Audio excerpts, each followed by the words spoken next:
Bom, vamos lá. Hoje o professor Alex preparou um tema, a gente preferiu mudar um pouquinho o formato, então cada um vai falar sobre um tema e depois nós entramos aí para dar os nossos bitecos, eu e o Maurício, e todos vocês aí podem ter a palavra, né? Mas então hoje a exposição será do professor Alex, com o tema desconsideração da pessoa jurídica ou da personalidade jurídica, como e qual o melhor modo e momento para se provocá-la, né, para se requerer a desconstrução. Alex, a palavra é sua, fique à vontade. Vamos lá, muito boa tarde para todos presentes novamente. É uma felicidade muito grande poder compartilhar com vocês essas sextas-feiras e poder aprender e debater o direito aqui. Tem sido muito proveitoso para mim, eu tenho angariado boas soluções práticas com isso tudo que a gente debate aqui. E como o Romeu disse, não se trata nem de uma exposição, é mais um bate-papo entre nós aqui, né, pessoal? Vocês fiquem à vontade depois para contribuições, para eventuais questionamentos. O que eu não souber, temos aqui os nossos amigos para resolverem as situações. E eu queria iniciar esse debate. Eu vou fazer uma introdução mais teórica, pessoal, a respeito do tema, porque eu acho que é necessário, e depois nós vamos entrar aí nas situações práticas, que no fim das contas é o que todo mundo quer saber, não é? Mas eu acho que esse esforço teórico, acho que é bem-vindo. Então, quando nós falamos do tema, né, a responsabilidade da pessoa jurídica e da pessoa física no âmbito processual, quando nós falamos de desconsideração da pessoa jurídica, nós temos que entender, obviamente, que existe uma pessoa jurídica constituída, não é? Porque se não existisse uma pessoa jurídica constituída, que observe devidamente os regramentos lá da parte empresarial do Código Civil, nós não estaríamos falando nesta desconsideração episódica, não é, da pessoa jurídica. Então, o que eles chamam, né, de desconsideração da personalidade jurídica ou levantamento do véu da personalidade jurídica, né? Isso significa que essa desconsideração, essa invasão no âmbito societário da personalidade jurídica, ela só vale para aquele processo, não é? É inter partes, não se trata de uma decisão erga omnes e, portanto, em todos os processos, se nós desejarmos invadir a pessoa física dos sócios, esse âmbito patrimonial dos sócios, nós teremos que fazer essa desconsideração de forma reiterada. Então, primeiro de tudo, pessoal, nós temos que descobrir qual é a natureza jurídica da pessoa jurídica. Por que é que existe a necessidade de nós desconsiderarmos eventualmente e para que existe a personalidade jurídica? A pessoa jurídica, assim como todas as espécies, não é, que se tratam aí de evoluções, lá das comanditas, na época do descobrimento, etc., essa pessoa jurídica surgiu basicamente para fins de limitação de risco. Então, a pessoa física não desejava ver todo o seu patrimônio invadido ou todo o seu patrimônio atrelado àquele risco econômico, se juntava com outras pessoas e eles destinavam uma parcela desse capital para o exercício de alguma atividade econômica. Então, disso decorreram as próximas espécies, até que nós chegamos aqui no nosso direito comercial. E para nós sabermos a natureza jurídica das pessoas jurídicas, né, nós temos que ir lá no artigo 981 do Código Civil.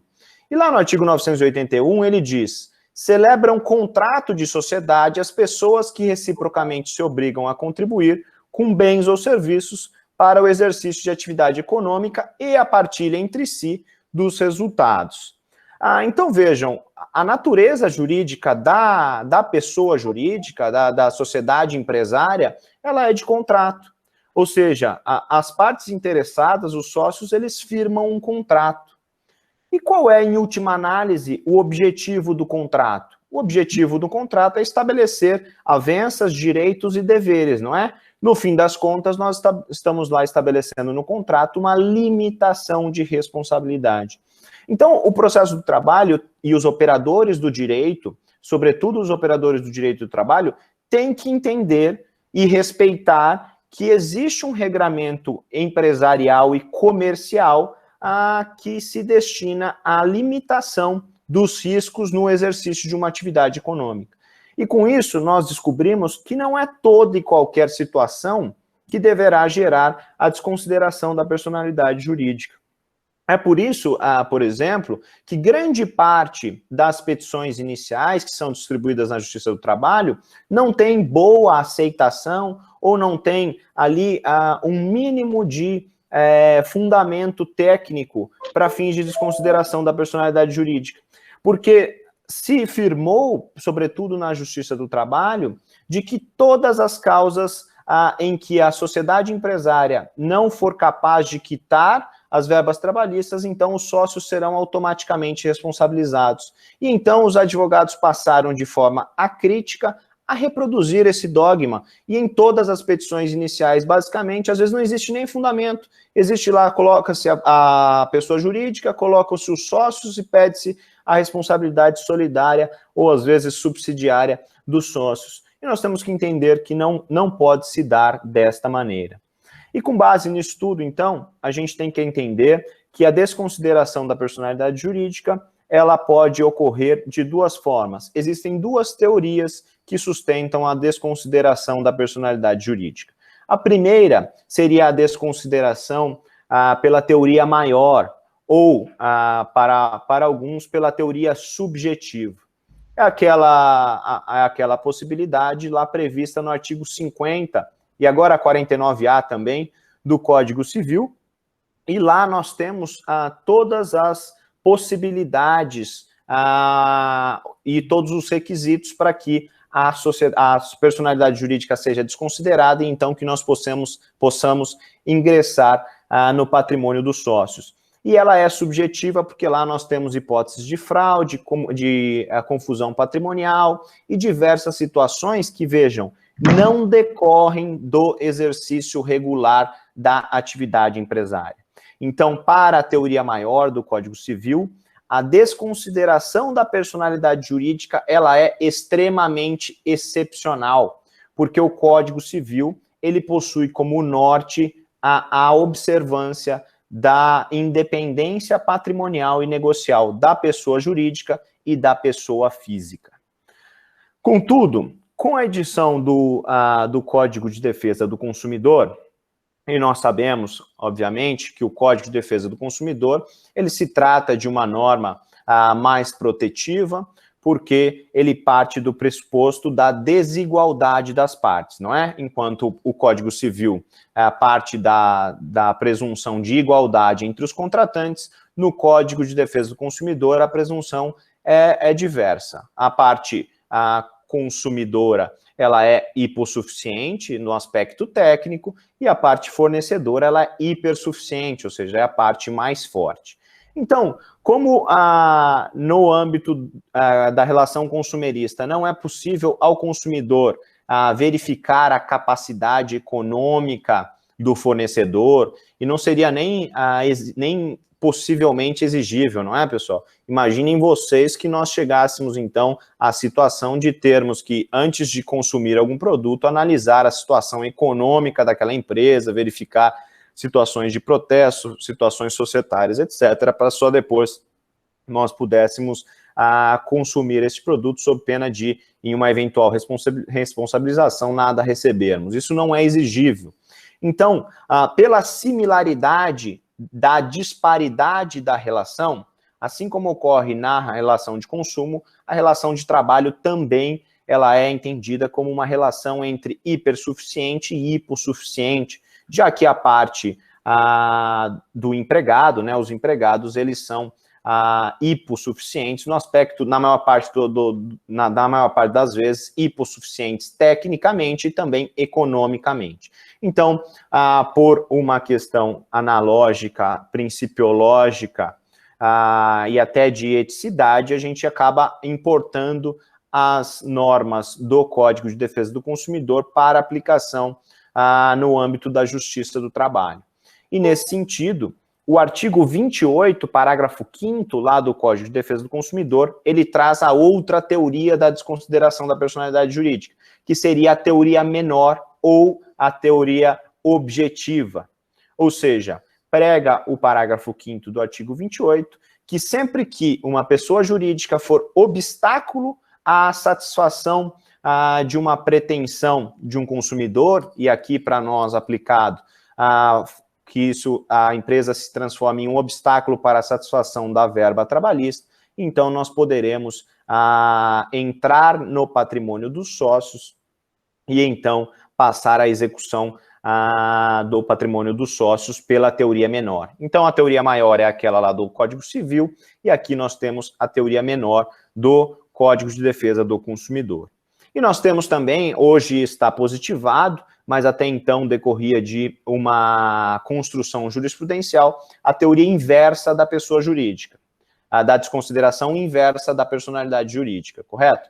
Então, basicamente, esta teoria faria o contrário. O sócio é quem deve e não possui capital para tanto, então passa-se sobre a personalidade jurídica do sócio e se invade o patrimônio da sociedade para fins de satisfação dessa dívida pessoal dos sócios. Apenas a título de curiosidade, esta teoria, o leading case desta teoria, surgiu numa situação em que nós falávamos aqui, né, de falar mal de advogado, etc., e Deus me livre dever para um advogado, sobretudo para o meu advogado, né? Mas essa regra não foi observada pelo senhor Carlos Alberto de Oliveira Andrade, né, que é o importador e distribuidor dos veículos da Hyundai. E eu posso falar, eu não tenho nada a ver com essa causa, se trata de um processo público, já foi julgado e nós estamos aqui em um ambiente acadêmico, né, só para fazer a ressalva. E nesse processo, a causa era movida pelo ex-advogado dele, e as causas eram contratadas na pessoa física, e então ele ficou devendo, acho que 300, 400 mil reais, alguma coisa do tipo, ao advogado. O advogado moveu uma ação contra ele pessoalmente, e então tentou-se a execução, e não encontrou-se R$1, inclusive na pessoa física ele era isento para fins de imposto de renda. E todo mundo sabe, as revistas todas declaravam que naquele ano ele havia faturado mais de 10, 15 bilhões de reais no seio das suas sociedades, não é? Só que não existia R$1 de patrimônio na pessoa física. Então disse o advogado naquele tempo: olha, excelência, é público e notório que o réu ele desempenha uma atividade econômica extremamente lucrativa, possui um patrimônio colossal, e esse dinheiro todo está na Caoa Family, etc., reside no Panamá, e fez a listagem de todas as sociedades, porque, obviamente, ele conhecia a vida empresarial do seu cliente. E então, o juiz de primeira instância, ele julgou improcedente, dizendo que não existia previsão legal para isso, e o Tribunal de Justiça de São Paulo acolheu a tese e disse: não, se existe a desconsideração direta, também deve existir a desconsideração inversa, porque, no fim das contas, o que visa a teoria atacar é a má-fé, não é? Então, se a má-fé é praticada através da pessoa jurídica, ela também pode ser atacada através da pessoa física. E então, esta teoria se desenvolveu e ela foi positivada no artigo 133 do Código de Processo Civil, que foi o artigo que trouxe o incidente de desconsideração da personalidade jurídica, então diz que todos os ditames se aplicam também para a desconsideração inversa da personalidade jurídica. E aqui nós partimos, então, para o âmbito mais prático, para o âmbito processual, sabendo aí dessas nuances todas da desconsideração da personalidade jurídica. E o incidente de desconsideração da personalidade jurídica, por incrível que pareça, ele também foi gestado pensando em nós, os trabalhistas queridos.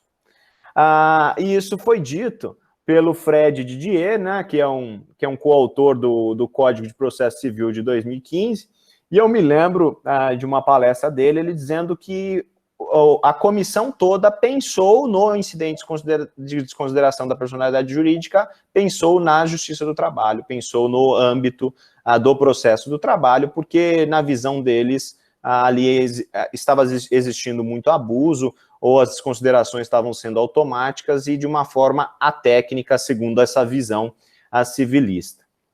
E aí ele disse que ele estava frustrado nessa palestra, porque ele disse que foi correndo contar para um amigo dele, que era juiz do trabalho, dizendo que eles tinham elaborado um incidente que ia ser aplicável à Justiça do Trabalho, por força lá do artigo 15 do Código de Processo Civil, e o amigo dele disse para ele, olha, eu nem sei do que você está falando, mas eu não vou aplicar. E aí ele dizia que estava frustrado, mas enfim, né? Depois o Tribunal Superior do Trabalho disse que era aplicável o incidente, e isso acabou sendo incorporado aí à CLT nesse âmbito todo das reformas, e nós, hoje em dia, nós temos que conviver com o incidente de consideração da personalidade jurídica. Está previsto lá no artigo 855-A da CLT, e lá ele faz menção que são aplicáveis, então, os artigos 133 a 137 do Código de Processo Civil. E aí nós temos que pensar qual é a função do incidente de consideração de personalidade jurídica, para que daí nós possamos entender, então, por que daquela crítica que eu fiz de simplesmente lançar o sócio na petição inicial e pedir a condenação desse sócio. O incidente de consideração da personalidade jurídica, se nós formos pensar bem, não está dito isso no capítulo em que ele é disciplinado. Mas se nós pensarmos, o incidente de desconsideração da personalidade jurídica, ele só serve para a teoria maior, para a teoria subjetiva. Porque ele parte do pressuposto de que nós paralisemos o processo, iniciemos um incidente com suspensão processual, para que nós possamos discutir a responsabilidade dos sócios. E para nós discutirmos a responsabilidade dos sócios, nós temos que partir de dados objetivos, não é? Então, eu tenho que verificar uma das hipóteses lá do artigo 50 do Código Civil. Porque se nós formos pensar que o incidente da desconsideração da personalidade jurídica foi pensado na teoria menor, na teoria lá do artigo 28, parágrafo 5º do CDC, não existiria razão de ser. Porque, basicamente, o que pode o sócio alegar na hipótese de desconsideração menor? Alegar simplesmente que a sociedade possui patrimônio? Simplesmente que ela honra com o pagamento das verbas trabalhistas? E naquele caso não fez por quê, não é? Se é tão simplória assim essa desconsideração, então não existe tanto espaço assim para o contraditório e ampla defesa na teoria menor. E aí, nesse sentido, o incidente de consideração da personalidade jurídica, ele pode ser alegado, nós sabemos, a qualquer momento processual, pode ser no início do processo, pode ser ao longo do processo, na fase de execução, assim que surjam indícios e sejam caracterizados os requisitos para a desconsideração da personalidade jurídica. E então diz lá ao regramento do incidente que ele somente não será aplicável na hipótese em que os sócios forem trazidos para a petição inicial logo no início do processo.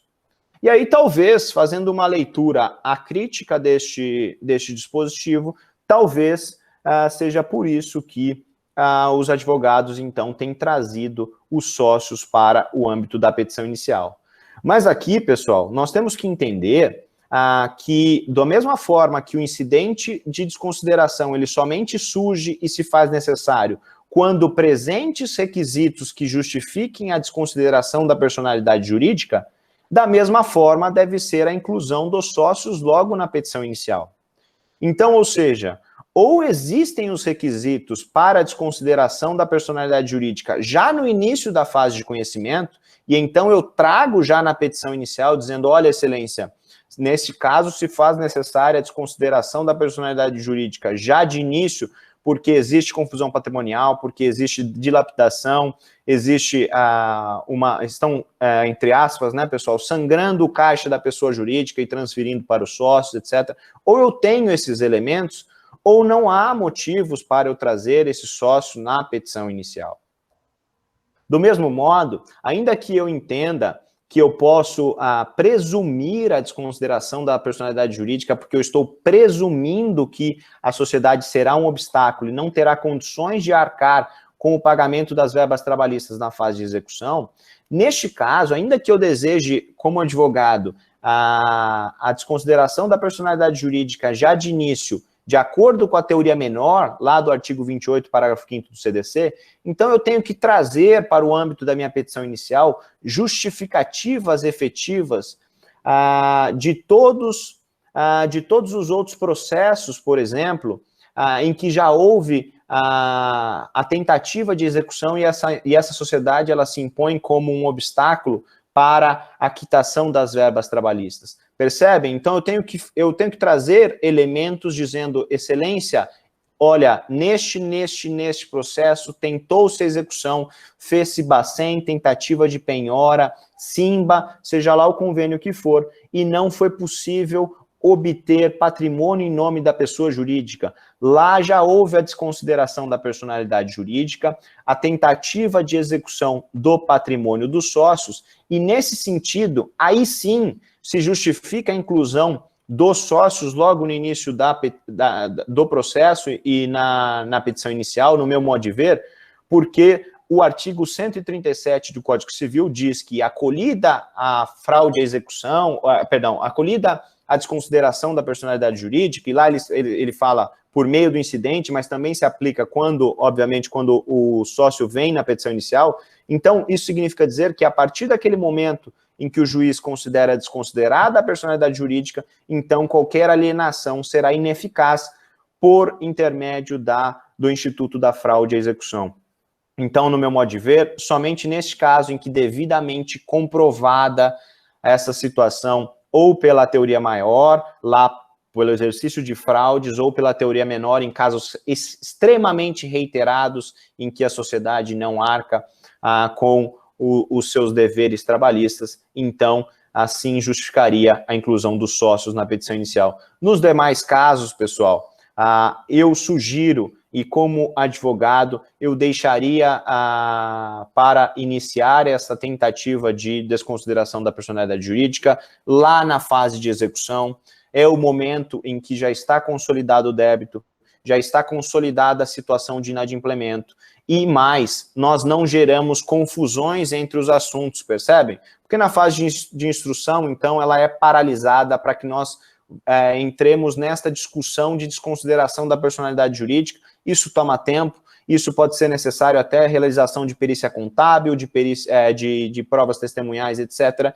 E por muitas vezes este débito não se consolida, nós não temos a finalização da fase de conhecimento. Então, como se advogado fosse, eu somente utilizaria da tentativa de desconsideração da personalidade jurídica na fase de conhecimento, nessas situações em que extremamente caracterizada a presença dos requisitos da teoria maior ou inadimplemento por meio da teoria menor. E a mesma situação, pessoal, ocorre com a alegação de grupos econômicos.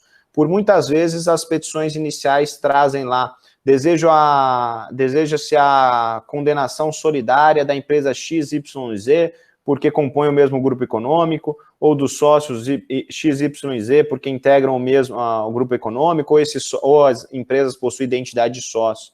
Vejam que o papel do advogado, neste momento de justificativa, se trata de fundamentação desse pedido. Esse é um pedido tal qual os outros, não basta simplesmente alegar que integra um grupo econômico. Nós temos que mostrar que, no caso, existe um compartilhamento de empregados, compartilhamento de equipamentos, de matéria-prima. Às vezes uma sociedade produz para outra, o faturamento se dá em nome de uma, a saída por outra. Existem aqueles planejamentos tributários, né, pessoal, que uma produz, transfere o produto para ser vendido para outra, porque aquela possui prejuízo fiscal, então recolhe-se menos tributo, etc. Então, nessas situações em que essas estruturas empresariais elas são utilizadas para o mesmo fim, de forma coordenada, então nós podemos entender ou encontrar aí uma razão para a condenação solidária. Tem um amigo que é do meu concurso, ele estava adjudicando lá em Itacoaquecetuba, e existiu lá uma empresa muito grande de terceirização, que ela simplesmente desapareceu, deixou um passivo de, se eu não me engano, 14 milhões de reais, e simplesmente desapareceu, não se encontravam bens, e por meio do Simba e de outros convênios que nós temos, ele conseguiu encontrar operações de locação de caminhões. Então, esta empresa, ela tinha caminhões no nome dela, ao tempo em que ela era a empresa de terceirização, e ela locava para um grupo de supermercados. E aí foi se verificar se tratava de neto e avô, e as operações eram extremamente coordenadas, o valor daquela empresa tinha sido desviado para a rede de supermercados, etc. Mas isso se chegou depois de extrema investigação patrimonial, de justificativos, etc. Então, é importante que a gente, muito mais do que reprodução de texto de lei, reprodução, às vezes, de julgados, etc., a gente se atenha aos fatos, não é? E faça uma investigação efetiva. Não adianta somente juntarmos lá a ficha cadastral da JUSCESP, muitas vezes sem ressaltar em que folhas aquilo se encontra, qual é o registro que faz sentido, que não faz sentido para aquele caso, porque por muitas vezes aquilo vai se somando a 2.000 folhas, 700 folhas do processo, ninguém mais se recorda daquela certidão, ninguém olha, e às vezes a chave para a solução do processo estaria naquela situação. Então, como eu disse para vocês, a minha sugestão enquanto juiz, se advogado fosse, seria de me preocupar com essa situação de desconsideração da personalidade jurídica lá na fase de execução. E chegada à fase de execução, então, nós sabemos que, principalmente na Justiça do Trabalho, existe aí uma dualidade uma dificuldade de se identificar qual seria, de repente, o recurso cabível, na hipótese, por exemplo, da inserção do sócio no polo passivo, porque o fim último, né, do incidente de desconsideração da personalidade jurídica é trazer o sócio para o âmbito do processo. Então, a Justiça do Trabalho, basicamente, se sedimentou no seguinte sentido. Se o sócio participou de um incidente da desconsideração da personalidade jurídica, a ele foi dado o direito de defesa, do contraditório, de ampla defesa, e então ele foi trazido para o processo por meio desse incidente. Então, o meio cabível para se questionar essa decisão seria o embargos à execução, porque a partir do momento em que ele ingressa no processo por intermédio do incidente, então ele passa a ser parte do processo e, sendo parte, não mais seria legitimado ou não teria interesse em mover a peça de embargos de terceiro.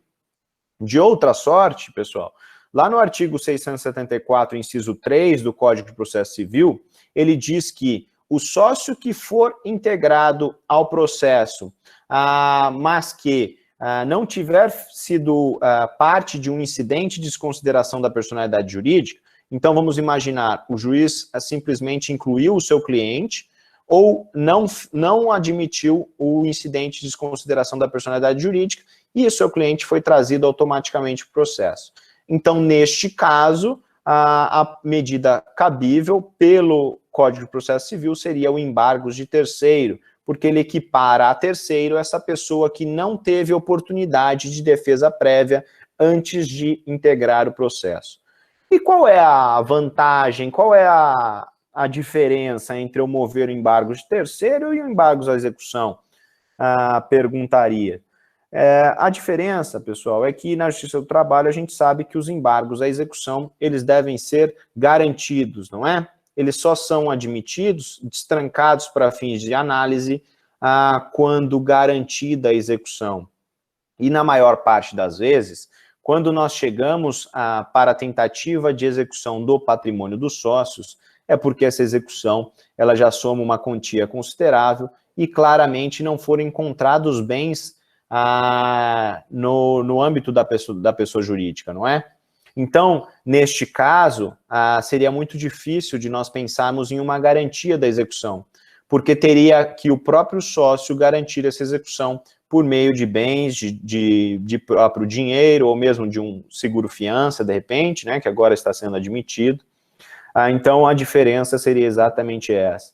Então, a minha sugestão seria sempre, como advogado, seria sempre... E existe uma discussão na jurisprudência até hoje a respeito do cabimento dessas medidas. Como advogado, eu preferiria sempre tentar um embargo de terceiro, é claro, porque não depende de garantia do juízo. Contudo, se não admitido, e de repente, se os embargos à execução eles forem trancados, porque aquela garantia não está integralizada, e aí vejam o problema, né? Pensem que nós estamos ali tentando executar um valor de R$1 milhão. Então, se penhora na conta do sócio R$200 mil e traz-se o sócio para o âmbito do processo. Para que os embargos à execução desse sócio fossem julgados, entender pela sua legitimidade ou não, pela sua responsabilidade ou não, e aí para fins de liberação desse valor, ele teria que depositar mais R$800 mil, não é? Porque esta execução não está garantida. E a maioria das vezes não se julga esta peça e o processo fica parado tentando se encontrar mais valores para fins de garantia, para só então nós conseguirmos, julgar esses embargos. E eu já recebi diversas vezes alguns questionamentos de advogados, logo no início da carreira, eles diziam, mas excelência, ainda que se entenda que meu cliente tem que pagar isso, mas eu preciso de uma decisão, eu preciso que ele saiba disso, ele quer saber se ele vai ser condenado ou não vai ser condenado, se esse dinheiro vai voltar para ele ou não vai. Então, o que eu faço, que alguns juízes fazemos, é julgar esses embargos quando se tratam de sócios, exatamente, sem a garantia total, exatamente pela impossibilidade, muitas vezes, de integralização da garantia efetiva.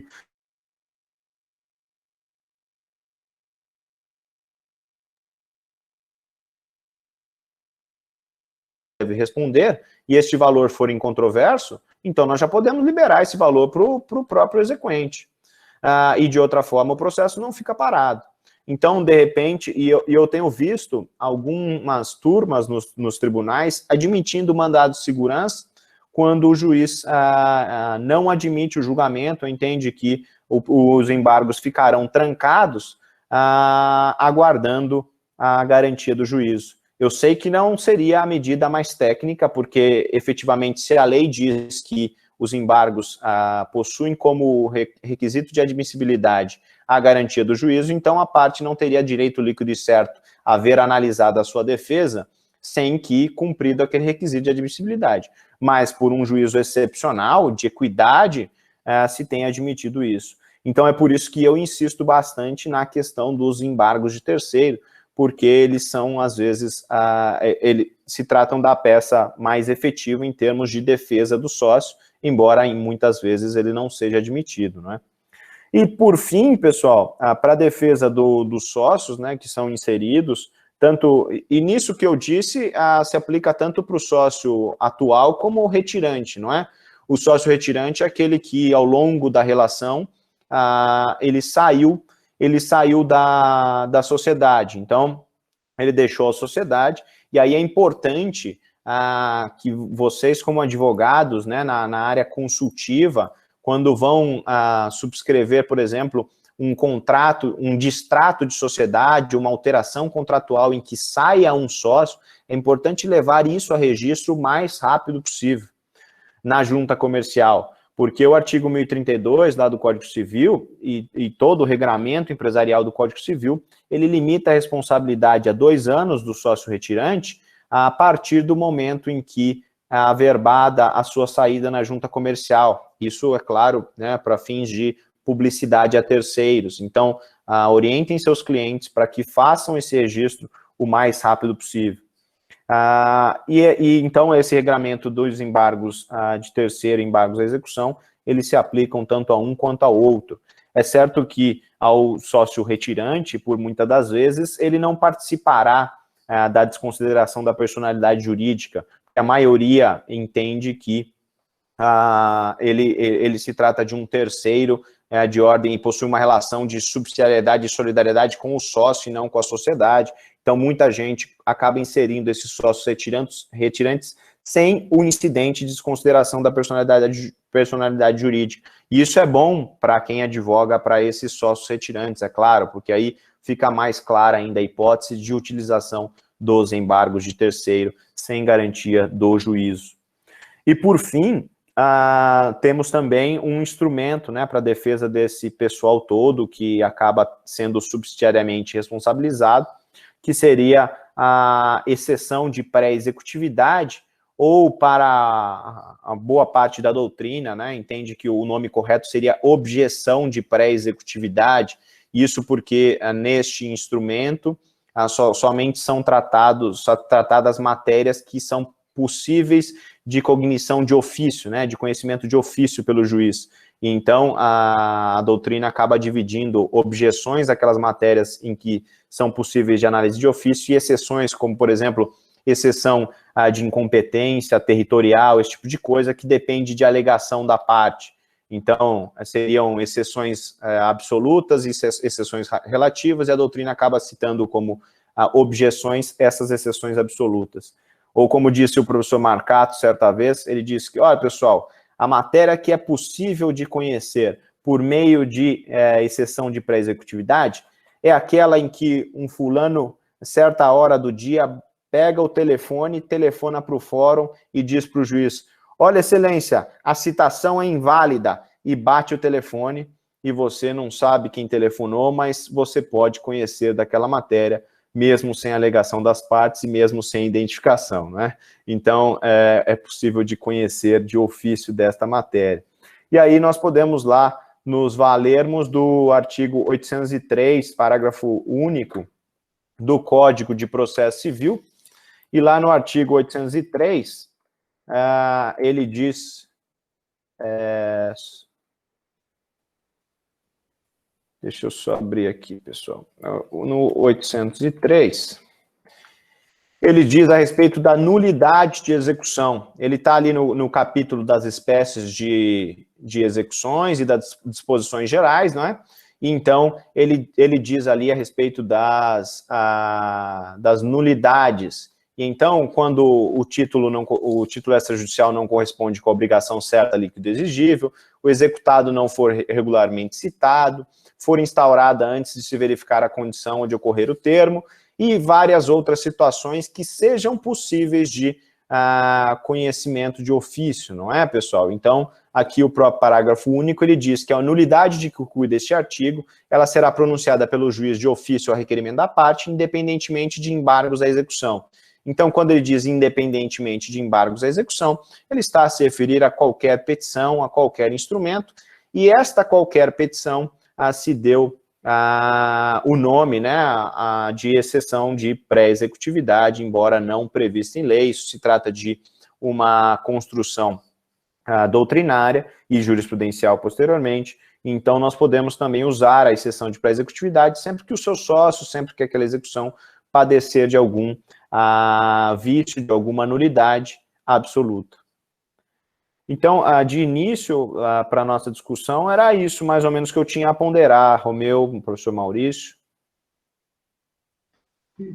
Excelente, Alex. Excelente, Romeu.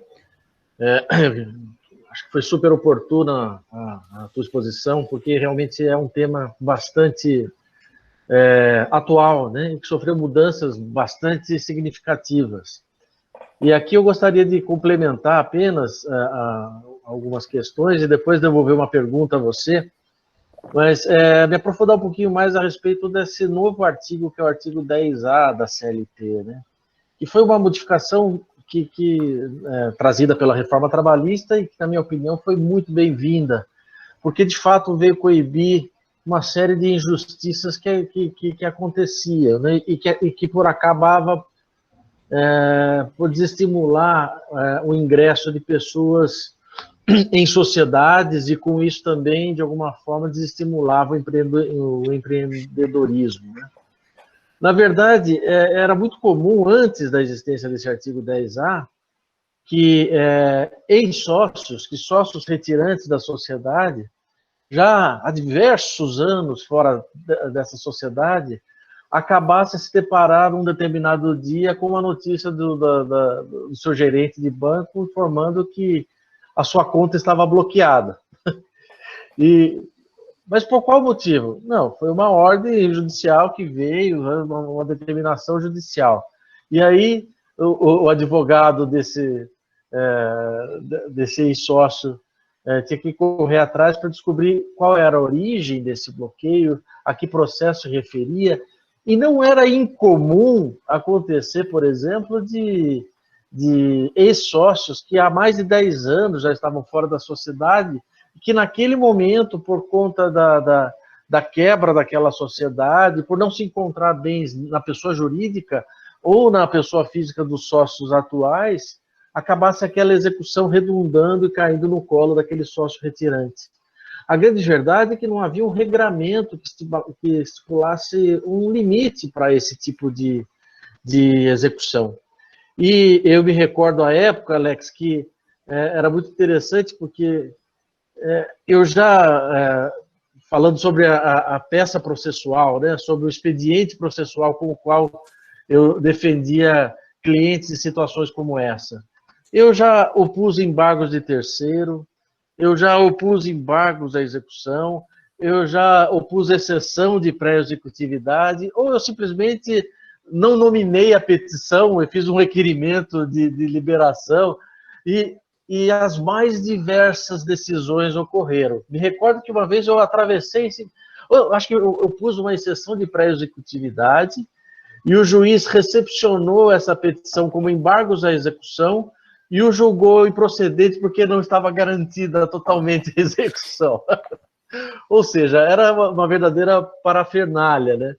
Então, quando surgiu o artigo 10A da CLT, eu realmente achei que foi bastante bem-vindo esse dispositivo legal, porque, para quem ainda não está familiarizado com ele, agora existe uma regra e um limite temporal para se atribuir a responsabilização daquele sócio que se retira da sociedade.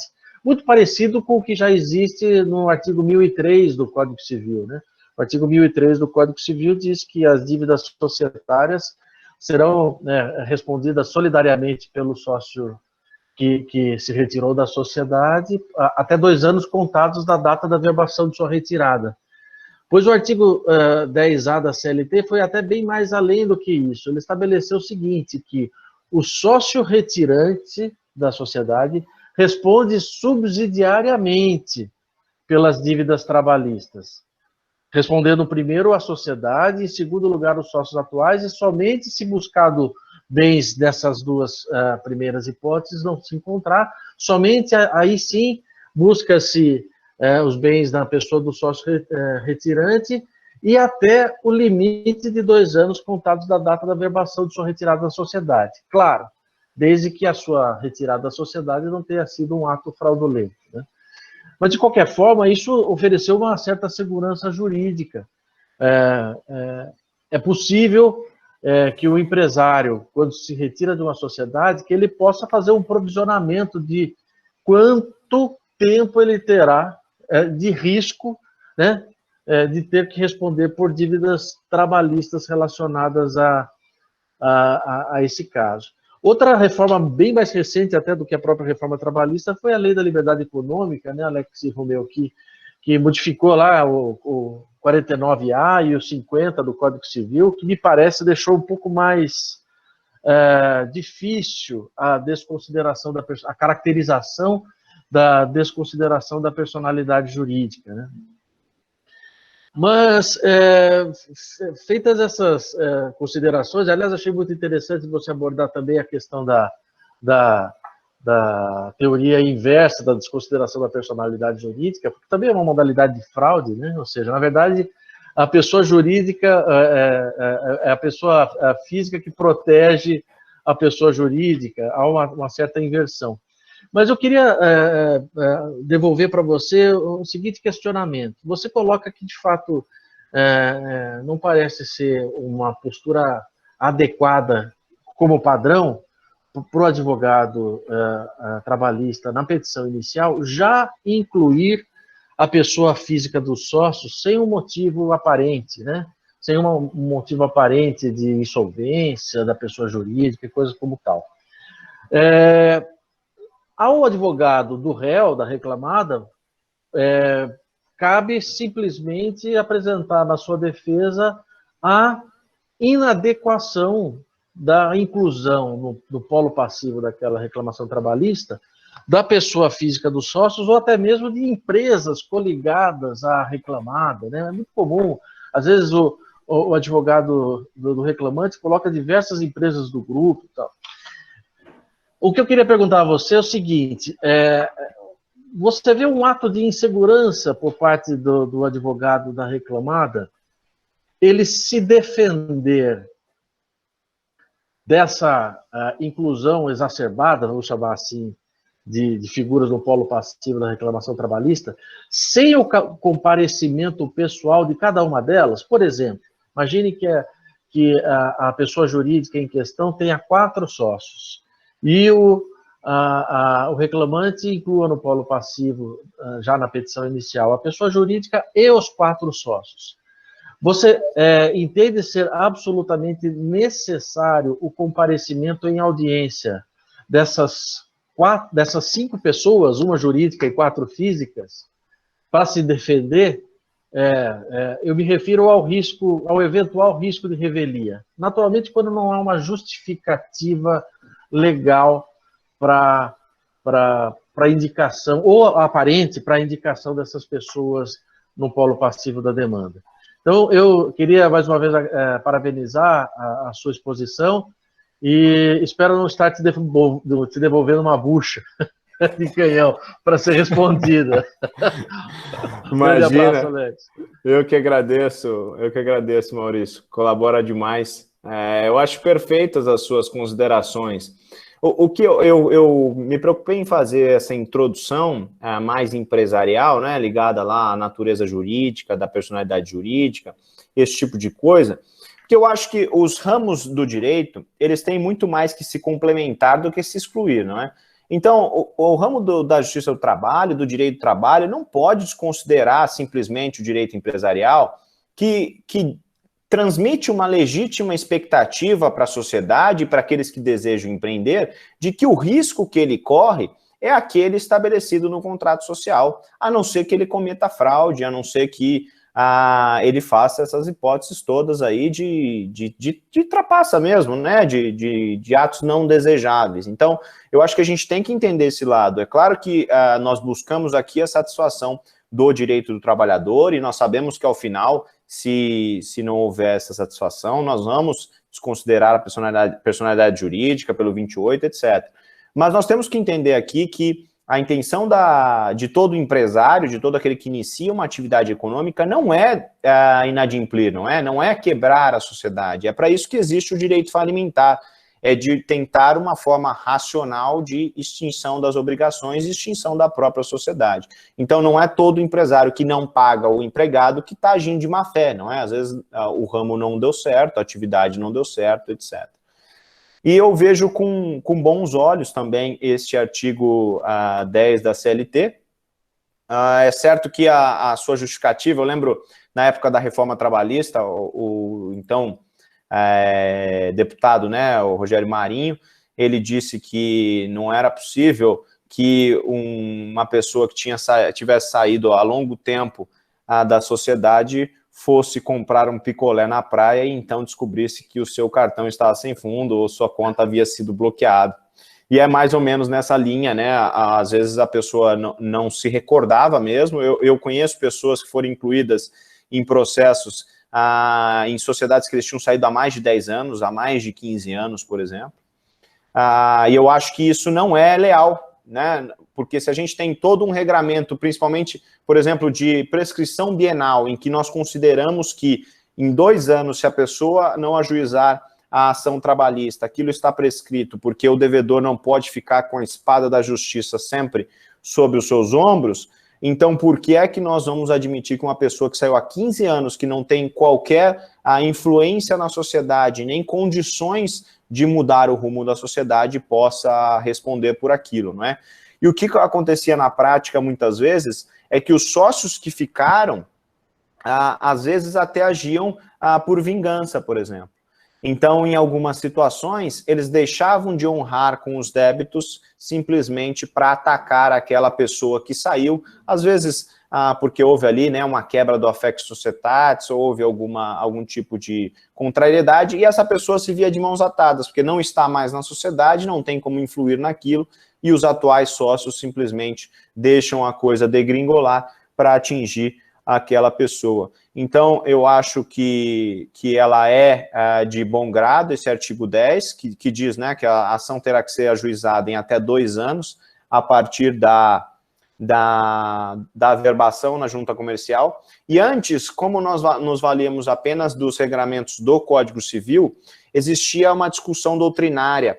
Se os 2 anos lá do Código Civil, eles estavam dizendo em relação ao ajuizamento da ação na fase de conhecimento, ao início da execução, ou mesmo a quebra da personalidade jurídica em relação àquele sócio que saiu.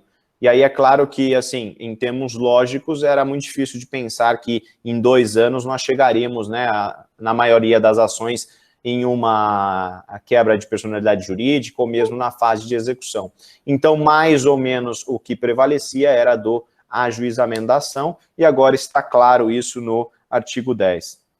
O que eu vejo nas hipóteses em que os sócios são todos listados na petição inicial, se eu fosse advogado desses sócios, e se for possível o comparecimento deles, eu levaria eles para a audiência. Como juiz, eu admito a representação por preposto, ainda que da pessoa física. E muitas pessoas me dizem, mas é pessoa física, etc. E eu sempre digo, mas presta atenção, a única intenção da oitiva da parte é de obtenção da confissão, não é? A intenção maior do depoimento pessoal é da obtenção da confissão.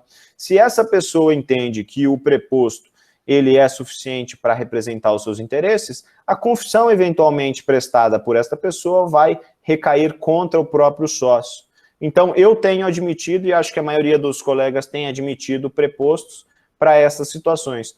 Mas, se eles morarem perto, se não for muito dispendioso o comparecimento, eu levaria eles exatamente por essa questão de eles conseguirem melhor esclarecer, de repente, as situações fáticas que envolvem a administração da sociedade. Baseado até naquele velho brocado jurídico que cautela e caldo de galinha nunca faz mal a ninguém. Exatamente, exatamente. Bom, Alex, parabéns pela exposição, como o Maurício falou, foi muito bem explanado aí. Você me permite só fazer um adendo? Por favor. Tem, assim, a dúvida é que alguns colegas podem estar se perguntando, né? Por que colocar uma pessoa no processo de conhecimento, já na petição inicial, já que eu não preciso, para que trazer mais gente para brigar no processo? Vamos imaginar que eu sou o autor. Para que eu vou trazer mais réus para brigar comigo, para recorrer, se eu posso deixar para incluí-los lá no polo passivo, no momento da execução, na hora que eu já ganhei o processo? Às vezes, há uma conveniência. Por quê? Porque a chamada fraude à execução, ela pode ocorrer, né? O que significa isso? O sócio só é responsável de forma patrimonial, né? E os bens dele só são afetados por um processo a partir do momento em que ele é incluído no processo. Se isso ocorrer só daqui 1 ano, 2 anos, lá na fase de execução, todo o patrimônio que ele eventualmente tenha vendido durante esse período, até a inclusão dele, não seria considerado em fraude à execução, né? É lógico, nós podemos mover uma ação pauliana para tentar anular, alegando eventualmente má-fé do comprador, mas o processo seria muito mais dificultoso de buscar esse patrimônio, tá? Então, é conveniente, às vezes, colocar na petição inicial quando eu percebo que a empresa, por exemplo, pessoa jurídica, não tem patrimônio para garantir uma eventual execução. E que, se eu deixar para incluir o sócio só lá no processo, na fase de execução, Até lá, todo esse patrimônio já foi, eventualmente, já foi dilapidado, já foi, enfim, vendido, né, para pagar outras dívidas ou mesmo para retirar o patrimônio no nome do sócio. Eu acho que isso é um ponto. Algumas coisas que eu tenho visto, e eu tenho alguns artigos até acadêmicos que eu tenho lido também, é em relação... Isso, vamos lá, gente, vale tanto para trabalhista quanto para a seara civil, né? Por que eu colocaria alguém no processo já na petição inicial? Porque, às vezes, eu verifico que a empresa não tem patrimônio, e se eu deixar para colocar o sócio só lá na fase de execução, até lá ele já vendeu todo o patrimônio dele, e aí eu não consigo anular as vendas. Se eu colocar na petição inicial, qualquer venda que ele faz a partir do momento deles, né, que ele foi incluído ali no processo de conhecimento, eu posso eventualmente anular aquelas vendas, aquelas alienações ali. Por quê? Porque quem comprou dele vai puxar a ficha dele e já vai verificar que ele tem um processo que pode eventualmente levá-lo a um inadimplemento, a insolvência, enfim, né? Então a pessoa, o terceiro de boa-fé, já está sabendo disso, não pode alegar ignorância. Em relação aos 10A, eu queria ver o que o Maurício e o Alex acham disso, é o seguinte: como a CLT hoje veio expressamente criar a figura lá da responsabilidade subsidiária, independentemente de culpa ou de ato ilícito, ela coloca que o sócio retirante, ele é responsável subsidiário pelas dívidas da empresa, obedecida àquela ordem de preferência. Eu tenho pensado no seguinte sentido: seria o caso ali de desconsideração da pessoa jurídica ou não? Ou simplesmente seria o caso de responsabilidade hoje objetiva do sócio? Primeiro, a mim me parece que é o caso de responsabilidade objetiva, no primeiro caso ali, já que o parágrafo único fala que é solidária quando houver fraude. Sendo essa responsabilidade lá taxativa de forma objetiva para o sócio retirante, para o sócio não retirante que permanece, haveria essa responsabilidade subsidiária também? E uma terceira: nesse caso, ao colocá-lo na petição inicial, tá? Pedindo que ele seja condenado de forma subsidiária, coisa que a lei já garante, eu precisaria demonstrar algum requisito ou ele seria um litisconsórcio, para dizer, né? Ou ele seria um litisconsórcio facultativo no processo de conhecimento? Por que é importante a gente definir isso? Porque quando alguém coloca o sócio no polo passivo de um processo de conhecimento, Maurício, se não houver motivação, o que você vai alegar? Preliminar, carência de ação e legitimidade de parte. E se o Alex, como juiz, acolher, ele vai condenar o autor da ação em sucumbência. Olha, você colocou ele na petição inicial, mas não tem motivação, não tem razão, não tem fundamento. Você pode até fazer isso lá no processo de execução, mas aqui, para esse momento, falta interesse processual. E aí, extingue o processo em resolução do mérito em relação aos sócios e condena o autor da ação, tá? Isso tanto no civil quanto trabalhista, né? E condena o autor da ação ao pagamento de sucumbência. A pergunta: a partir do momento que tem na CLT, vamos trazer aqui para o processo, da CLT, processo do trabalho, a partir do momento que tem essa previsão lá no 10A, você entende que ainda permanece essa necessidade de demonstrar motivação, ou seja, inadimplemento, falta de patrimônio da empresa, eventual fraude já, ou você acha que não haveria necessidade de se demonstrar, ou seja, criou-se a figura do litisconsórcio, vamos dizer assim, passivo facultativo aí para a fase de conhecimento? No demais, bom, vamos lá. Tem mais 10 perguntas aqui, mas pode começar com essa. Vamos lá.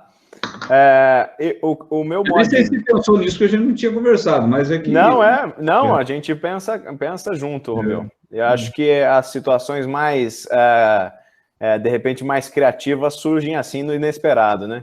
Agora que me veio. O que eu penso é o seguinte: a situação do sócio retirante não pode ser pior do que a situação do próprio sócio. Sim. Não é?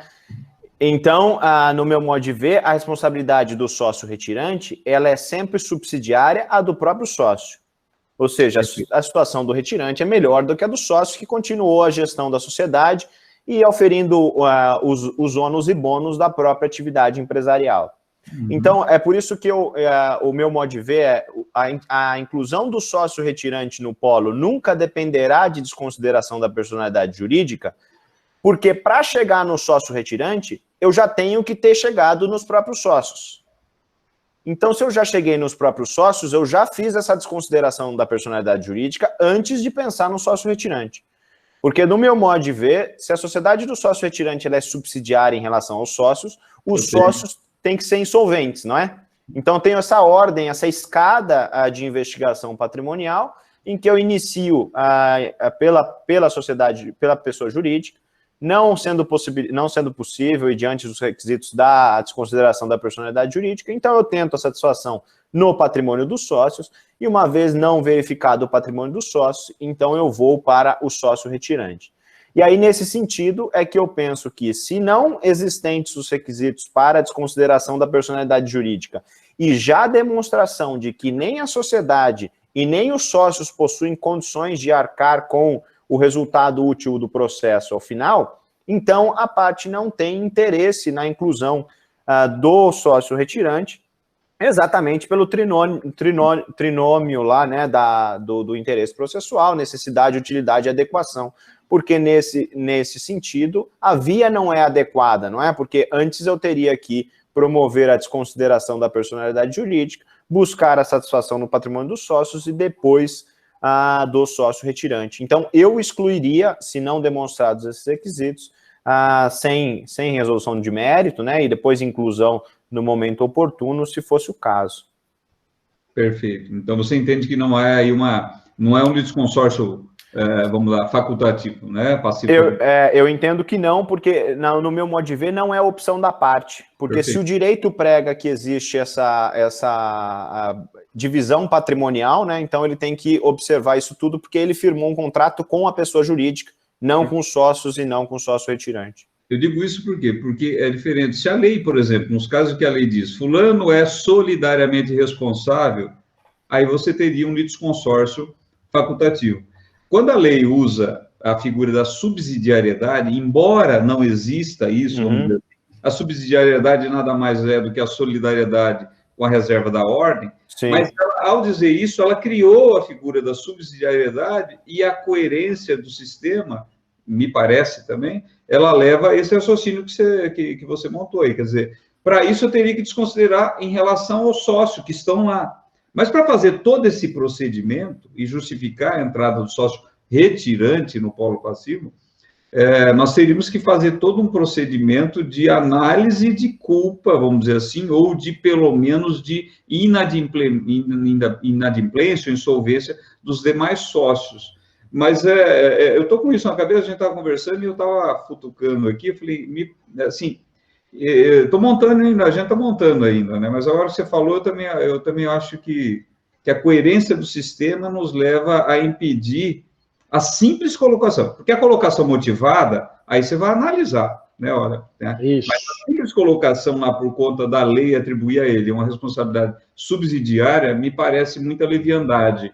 Né? Acho até, Romeu, que a mera inclusão dos sócios, mesmo os atuais e os retirantes no polo passivo, ela poderá ser permitida se não houver nenhum tipo de resignação por parte deles, né? Se em contestação eles não se manifestarem em sentido contrário, ótimo. Então, é absolutamente adequado esse litisconsórcio, né? Agora, evidentemente, essa ordem de preferência, ela passa primeiro pela pessoa jurídica, depois pelo sócio atual, e só depois disso, sim, é que se vai buscar através dos sócios retirantes, se não tiver sido um ato de fraude a sua retirada da sociedade. Perfeito. Então, eu acho que esse raciocínio é bastante interessante e lógico, no sentido de que, em primeiro lugar, há que se ter uma justificativa para a inclusão tanto dos sócios atuais quanto dos sócios retirantes, né? A mera objetiva que o artigo 10A trouxe não é motivação suficiente. Perfeito. Acho até que não é, talvez nem seria responsabilidade objetiva, porque ela depende Não, ela estaria condicionada ao inadimplemento da pessoa jurídica e do sócio atual também, né? É objetivo no sentido, Maurício, que ele não exige requisito, a não ser a ordem de preferência, né? Você percebe? Ele não vai indagar os motivos subjetivos ou se ele cometeu algum ato fraudulento, não. Eu não preciso justificar a inclusão dele, né? Não preciso justificar a inclusão dele, apenas incluo. Sim. Agora, o inadimplemento por si só é o que justifica a responsabilização, né? Isso, pela CLT. Agora, quer dizer, já não era aceita pela jurisprudência essa argumentação, não tive culpa, não foi eu, foi papai, foi mamãe.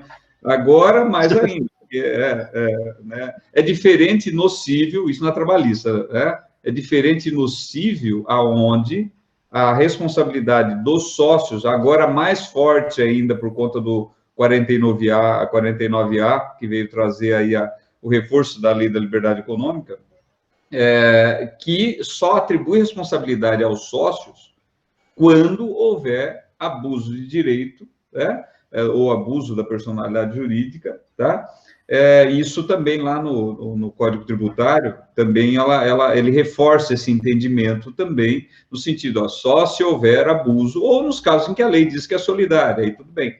Já na CLT, é esse paralelo que eu queria fazer. Já no ordenamento trabalhista, trouxe o mandamento de responsabilidade objetiva, independentemente de culpa, no sentido lato. Coisa que nós não temos, pelo menos, salvo o melhor juiz, vocês me corrijam se eu tiver, nós não temos como regra lá no Código Civil. No Código Civil, para você incluir alguém nas relações civis, de uma forma geral, não relação de consumidor, porque nós temos o artigo 28 do Código do Consumidor, mas no Código Civil, nas relações civis comuns, para incluir alguém no polo passivo, sócio da empresa, tem que demonstrar que ele agiu de alguma forma, praticou algum ato ilícito, culpa, não encerrou as atividades da empresa de forma correta, né? A trabalhista, por isso que eu digo que é uma responsabilidade objetiva, entendeu? Percebe, Maurício? Não sei se você concorda comigo. Porque prevista em lei, né? Veio lá e falou, independente se houve ou não fraude, aliás, se houve fraude, a responsabilidade é solidária, né? Que ela não é independentemente de fraude, mas ela é dependente do inadimplemento, né? Ele vai, Alex, é só para discutir, percebe? É só para não concordar com você, claro. Mas eu só queria fazer uma observação, para provocar tanto o Alex quanto o Romeu, porque muito embora agora se tenha o Instituto do Incidente de Desconsideração da Personalidade Jurídica, e que isso seria afeto à Justiça do Trabalho, etc., ainda há casos de colegas do Alex que resolvem adotar um código próprio pessoal e, eventualmente, não seguir esse procedimento de encaminhamento, de abertura de incidente para desconsideração da personalidade jurídica, em nome da efetividade da justiça. Antes de comentar esse assunto, Alex, sobre o que você acha, eu queria que o Romeu nos contasse aquele exemplo dado pelo nosso professor Manos, relacionado aos mandados de segurança por força de bloqueio de uso de linha telefônica. Não é. O Manos conta uma história, mas, viu, essa história já está até velha, por quê? Porque ele conta, velha. Na época... Será que é porque somos velhos? Somos quem, cara pálida? Me inclua fora dessa. Mas não, ele contava o seguinte, na época em que, o Colombo, você vai lembrar, não me pergunte por quê, na época em que linha telefônica tinha valor, as pessoas compravam linha telefônica e alugavam, né? E tinha uma empresa que, o que o pessoal fazia? Mandava penhorar, então, linha telefônica para pagar. E aí, tinha um juiz em São Paulo que, além de mandar penhorar, ele mandava cortar a linha. Aí o pessoal entrava com mandado de segurança, caía na mão do Manos, o ministro Manos, e ele mandava. Na época ele era desembargador do TRT, ele mandava ligar. No 10º mandado de segurança, ele não aguentando mais dar liminar para mandar ligar, ele ligou para o juiz, diz ele. Ele ligou para o juiz e falou, viu, você vê que você manda cortar, eu mando ligar, e você manda cortar, eu mando ligar, e você continua mandando cortar? Ele falou, sabe o que é, desembargador? Que de cada 10 que eu mando cortar a linha telefônica, 9 vem aqui e paga. Um só é que entra com mandado de segurança. Então, funciona. Ele falou, funciona. Então, faz o seguinte, por que você não faz o seguinte? Contrata 3 daqueles caras marambudo, bota o guarda na mão de cada um e manda na porta do devedor que eles vão pagar também. Funciona. Funciona. É mais eficaz ainda. É mais eficiente, ele funciona. Se é por causa do funciona.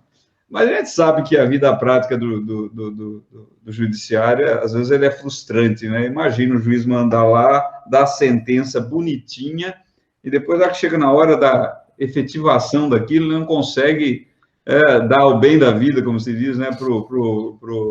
E aí aparece esse trem aí. Não, é exatamente isso, assim. É claro que a gente está discutindo aqui, quando a gente fala, né, das situações de desconsideração, etc., das questões mais elaboradas, a gente está, como o Romeu disse, falando do varejo, né, uma ou outra ação, e aí é claro que a crítica é sempre bem-vinda, o judiciário eu acho que tem que ser criticado mesmo, assim como qualquer outro poder, mas eu vejo a maioria dos juízes, pelo menos a maioria que eu conheço, a grande maioria, por sinal, todos muito comprometidos e ali fazendo o máximo possível de acordo com o que é possível fazer. E é isso, assim, eu às vezes a gente conversa bastante nos grupos lá que a gente tem, principalmente o grupo de concurso, aquilo vira meio que uma família, e é bastante frustrante você ver que você tem que fazer a maior parte do seu trabalho fazendo um trabalho que, de repente, não seria necessário se as partes simplesmente cumprissem o seu dever. Porque quando eu me deparo julgando uma questão, de repente, uma questão de um autoempregado, uma questão de controvérsia de horas extras, uma questão de acidente de trabalho, qualquer relação que a gente vê que não é possível ali as partes, pelo menos, entre si chegarem a uma solução, porque envolvem situações mais complexas, situações de perícia, etc., eu acho que aí nós estamos falando realmente da necessidade de intervenção do Poder Judiciário. Agora, para julgamento de verba rescisória, se trata de uma matéria objetiva, de um direito efetivo, com prazo estabelecido, vencido, sem comprovação de pagamento. E é isso que o Romeu falou. Eu faço aproximadamente entre 26 e 30 audiências por dia. E eu acho que 90% das ações têm verbas rescisórias. Então, quando dizem, porque no Brasil o número de ações trabalhistas... Ora, a gente não tem que olhar para o número de ações trabalhistas, porque isso é o reflexo de um mau comportamento da sociedade. Isso é um reflexo do nosso povo, da mania que o brasileiro tem de não cumprir o seu dever, o seu papel. Talvez, por exemplo, em países mais maduros, Estados Unidos, nem passe pela cabeça de um empregador não pagar uma hora que o empregado tenha feito. Assim como não passa pela cabeça de um empregado registrar um ponto e não trabalhar. Então, é isso. Eu acho que a até gente pelo tem que olhar... estigma, doutor Alex, pegando o gancho do doutor Alex, até pelo estigma de o doutor falando agora que a maioria das ações tem verba rescisória, matéria de direito, né? De se falar que as ações trabalhistas são sempre o empregado sempre ganha, porque tem verbas rescisórias a ser paga.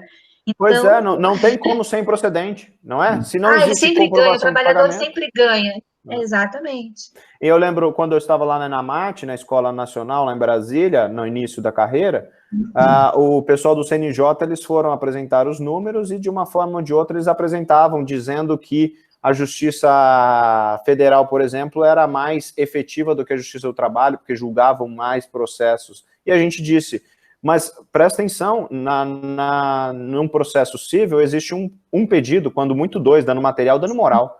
Na Justiça do Trabalho, eu já peguei petição com A a Z, A1, A1, B1, C1, e B1. dano moral também. Exato. Então, é isso. A gente tem aqui uma infinidade de ações dentro de um mesmo processo. Aí tá bom, gente. Olha, o assunto é tão bom, né? A Rosália vem e joga essas bombas aqui, né? Para alimentar, né? Mas olha, a gente já vai indo para quase 2 horas de encontro aqui. A gente sempre promete ficar em 1 hora e meia, mas não dá. Quando o papo é bom e gente inteligente se reúne, a coisa... Esses dias eu tava... Vou dar uma temática, quer? A próxima. Não, esses dias eu propus para o Alex e o Maurício o seguinte, eu acabei de ler um livro muito interessante, que é daqueles livros que faz você dar um turn, né? Um giro, né, de 180 graus, né, se chama Tribos Morais, muito bacana. É um filme. E eu falei, vou propor para uma live para discutir isso, mas depois repensei, falei, não, discutir moral em live, não, se direito é mais ou menos o objetivo, a gente 2 horas discutir moral, numa live às 5 horas seria pouco, né? Eu fico imaginando, Alex, isso, não concordo, discordo, vou discordar, gente, terrível isso. Professor Romeu. Oi, pois não? Tribos Morais, autor. Oi? Vou ler. Você citou, eu vou ler.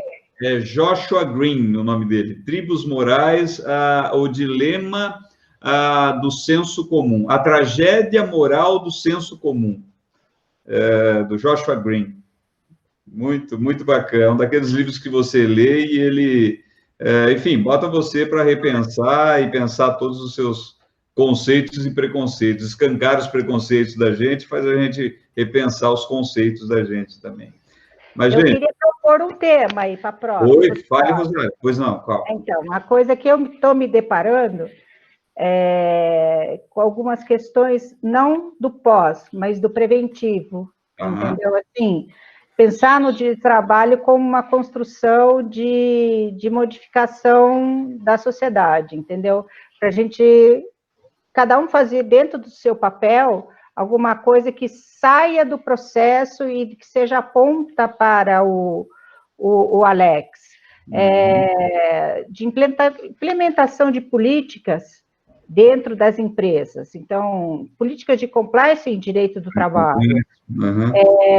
E eu me deparei agora com 3 questões que eu tenho trabalhado em algumas empresas, que é a questão da dependência química, né, que eu até conversei hoje com o Maurício, eu questionei até o pessoal do RH, falei assim, vai fazer o teste para quê? Você vai pegar um teste positivo, vai fazer o quê com o teste positivo? Vai mandar embora? Né?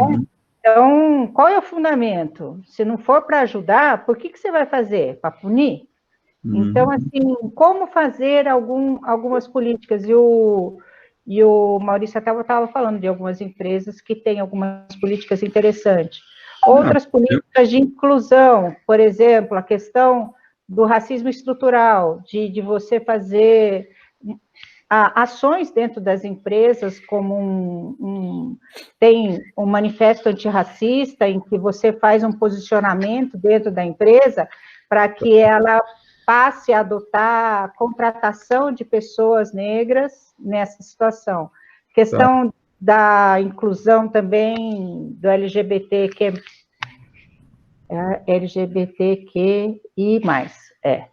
Então, essas pautas, assim, eu gosto dessas pautas, assim, meio diferentes, assim. Se vocês quiserem falar, eu vou gostar de ouvir. Vamos pensar nisso aí, viu? E você chama a gente de amigo, né? A gente vai trocando ideia, horas. Eu gosto de pensar diferente, de pensar tudo igual. Imagina, coitado do Alex, 8, só fazendo verba rescisória, vamos falar muito diferente. Você viu, Alex, onde foi parar a coisa? Olha aí, Romeu. Pelo menos arrumei alguém para me defender aqui. Mas vira a segunda página da CLT, Alex. Essa questão do compliance é muito bacana, Rosália, né? Isso está em voga aí. Na verdade, é uma importação, né, das sociedades multinacionais e, de uma forma ou de outra, acaba sendo um atrativo para as empresas e, às vezes, até uma necessidade, né? Muitas empresas só estão contratando quem possui programas de compliance, etc., principalmente depois do Petrolão, dessas operações todas, né? E isso chegou na área trabalhista, né? Com relação ao cumprimento de todas as normas normais de trabalho, saúde, segurança, etc. Bacana. Legal. Mas fica aí a sugestão, vamos pensar. Nas próximas reuniões aqui, a gente pensa aí, vamos ver o que a gente acha. Acho que ele não gostou muito. Brincando, Rosário, foi uma ótima sugestão. Viu? Pode deixar que a gente bota aqui na pauta, viu, Rosário? Obrigado mesmo. Vocês me ajudam muito, viu? Obrigada. É bom saber. Eu nem estudo mais de trabalho, eu venho aqui, assisto a aula, tô sussa. Pessoal, olha, já deu hora. Um bom final de semana para vocês. Obrigado a todo mundo aí por estar aqui presente, porque sem a presença de vocês, a gente fica, vamos dizer assim, menos estimulado, né, Alex, Maurício, para falar. Com certeza. Porque, na verdade, ninguém sabe, mas que a gente precisa falar alguma coisa com alguém, entendeu? Então, então a gente tem essa necessidade. Na verdade, a gente não, o Maurício tem essa necessidade. Claro, eu quero falar. Então, tá aí. Não, a minha necessidade é falar contrariamente a vocês. Bom final de semana a todos e até a nossa próxima live. Um abração, gente. Um bom fim de semana, pessoal. Obrigado. Boa tarde. Obrigado, viu, Dani? Tchau, tchau. Abração, Rui. Rosário, Rui, abraço.